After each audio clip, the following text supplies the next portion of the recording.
ప్రకారం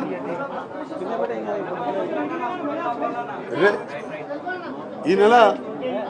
15th సేవాలాల్ మహారాజ్ జయంతి సందర్భంగా రాష్ట్ర ప్రభుత్వం తరఫున నేను నాతో పాటు మా లంబాడి ఎమ్మెల్యేసు ఇంకా గిరిజన నాయకులు రాముల నాయక్ గారు కానీ శంకర్ నాయక్ గారు కానీ ఉత్తమ్ కుమార్ రెడ్డి గారు కూడా పార్టిసిపేట్ చేయడం జరిగింది. ముఖ్యమంత్రి గారిని వారు రిక్వెస్ట్ ఏంటంటే వారితో పాటు మేమందరం గిరిజనులనే కాదు లంబాడి జాతి అనే కాదు అందరం కూడా రిక్వెస్ట్ చేస్తే ముఖ్యంగా వాళ్ళు కోరగానే మా ఎమ్మెల్యేలు కోరగానే మా సహచార ఎమ్మెల్యేలు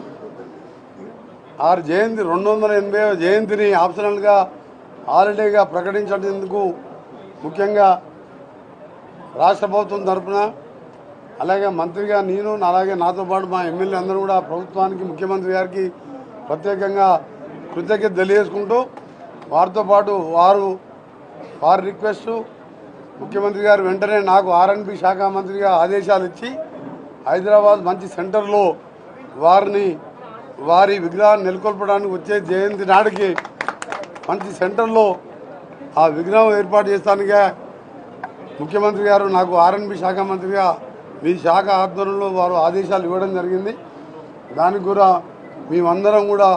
ముఖ్యమంత్రి గారికి కృతజ్ఞత తెలియజేసుకుంటూ సేవాలాల్ మహారాజ్ జయంతి అంటే అదొక పండుగ లాంటిది. ఆయన లంబాడీలని జాగ్రత్త పరుస్తూ పైకి తీసుకురావాలని అన్ని రంగాలలో వారి అభివృద్ధి కోసం కానీ వారందరూ కూడా సమాజంలో గౌరవంగా బతకడానికి కృషి చేసిన మహనీయుడు ఆయనని స్మరించుకోవడం ఆయన పేరు మీద హైదరాబాద్ మన తెలంగాణ రాజధానిలో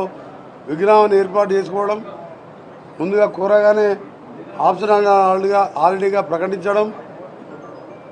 గతంలో ఎవరు కూడా ఆయన గురించి ఆలోచించిన టైంలో ఈ విధంగా చేయడం నిజంగా సంతోషకరమైన వార్త. తప్పకుండా ఆ విగ్రహాన్ని కూడా వచ్చే జయంతి